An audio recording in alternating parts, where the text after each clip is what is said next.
So how can I say that I'm from Cambodia? You can say Je viens du Cambodge, which means I come from Cambodia. ការអនុវត្តជាប្រចាំគឺជាគន្លឹះតែមួយគត់ដែលអាចឲ្យយើងមានទំនុកចិត្តក្នុងការនិយាយនិងប្រើប្រាស់ភាសាដែលយើងរៀននោះក៏ប៉ុន្តែសម្រាប់អ្នករៀនភាសាបារាំងយើងមានបញ្ហាមួយគឺយើងពិបាករកអ្នកដែលនិយាយជាមួយបើនិយាយស្រួលទៅគឺដោយសារតែនៅខ្មែរយើងអត់សូវមានជនជាតិបារាំងច្រើនទេម្យ៉ាងទៀតគឺអត់សូវមានអ្នកចេះភាសាបារាំងច្រើនទេអញ្ចឹងសម្រាប់ខ្ញុំផ្ទាល់បញ្ហាទាំងអស់នេះវាត្រូវបានដោះស្រាយនៅពេលដែលបងប្អូនចេះប្រើ ChatGPT សម្រាប់ជួយការនិយាយរបស់បងប្អូន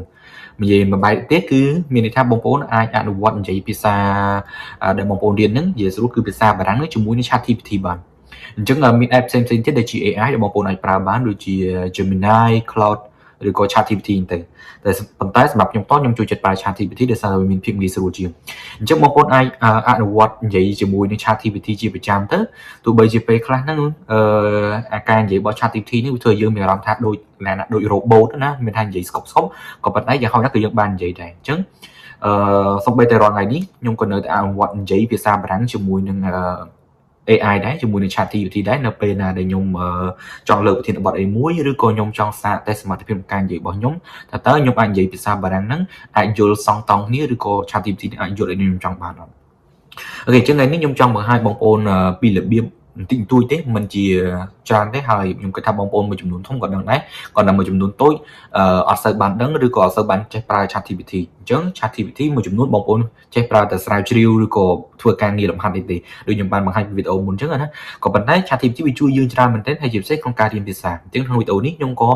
នឹងប្រាប់បងប្អូនក្នុងការអនុវត្តនិយាយមានថាបង្កើនសមត្ថភាពនិយាយយើងជាមួយនឹង ChatGPT អញ្ចឹងវីដេអូក្រោយទៀតខ្ញុំនឹងប្រាប់តទៅជាមួយនឹងការរៀនវេយ្យាករណ៍រៀនអានហើយរៀនស្ដាប់អីជាមួយ ChatGPT តើយើងគួររៀនមិនរៀនពាក្យមិនអីមិនអូខេអញ្ចឹងពេលបងប្អូនបើក ChatGPT មកវានឹងចេញចេះវានឹងចេញ platform អញ្ចឹងពេលបងប្អូនចេញអញ្ចឹងបងប្អូនអត់មានចាំបាច់ចុចអីទេបងប្អូនគាត់តែឃើញដោយអាកន្លែងរលកសញ្ញានេះយើងចុចកន្លែងនេះទៅយើងអាចនិយាយចរចាគ្នាតែម្ដងហើយបើសិនយើងអត់សូវចេះបារាំងទេយើងនិយាយជាអង់គ្លេសទៅព្រោះបើយើងនិយាយជាខ្មែរមួយ ChatGPT និយាយវាអត់សូវដឹងខុសត្រូវទេរៀងបែកឆ្វេងបែកស្ដាំតិចចាឥឡូវខ្ញុំសាកនិយាយឲ្យបងប្អូនស្ដាប់ហើយខ្ញុំនឹងសាកនិយាយអង់គ្លេសហើយនឹងនិយាយបារាំងហើយយើងចង់ដឹងថាយ៉ាងម៉េចដែរអញ្ចឹងណាហើយអធិស្ឋានចំពោះភាសាអង់គ្លេសនិងភាសាបារាំងរបស់ខ្ញុំព្រោះអីសារខ្ញុំមិនមែនជនជាតិដើមទេហើយក៏មិនមែនជាអ្នករៀនបកកាយដែរគាត់ថាបង្ហាញពីរបៀបដែលបងប្អូនអាចប្រើប្រាស់បានក្នុងការអនុវត្តនិយាយភាសាទាំងបារាំងទាំងអង់គ្លេសតែក្នុងករណីនេះគឺខ្ញុំសំដៅលើបារាំងឥឡូវខ្ញុំសាកនិយាយ Good evening, ChatGPT. Hey there. How's it going? What can I do for you today? I'm good. And you? I'm doing great. Thank you. I'm glad to hear you're doing well. If there's anything you want to chat about or anything I can help with, just let me know. I want to learn French because I am going to visit France. Oh, that's awesome. Learning a bit of French before you visit will definitely make the trip even more fun. I'd be happy to help you practice or learn some basics if you'd like. Yeah, I want to introduce myself in French. Absolutely. Let's do it. A simple way to introduce yourself in French is to say bonjour, je m'appelle, and then your name. If you want to add a little more, you can say je suis très heureux de vous rencontrer, which means I'm very happy. It's too long. No worries. We can keep it super simple. Just saying bonjour, je m'appelle, and then your name is perfect. It's short and sweet. So what do we mean by bonjour, je m'appelle? So bonjour means hello, and je m'appelle means my name is. So when you say bonjour, je m'appelle, you're basically saying hello, my name is. And then you add your name. Okay. Bonjour, je m'appelle Meta. Perfect. You've got it. That sounds great. If you want to practice anything else or learn a few more phrases, I want some more phrases. Awesome. We can definitely do that. We can start with something simple like comment ça va, which means how are you?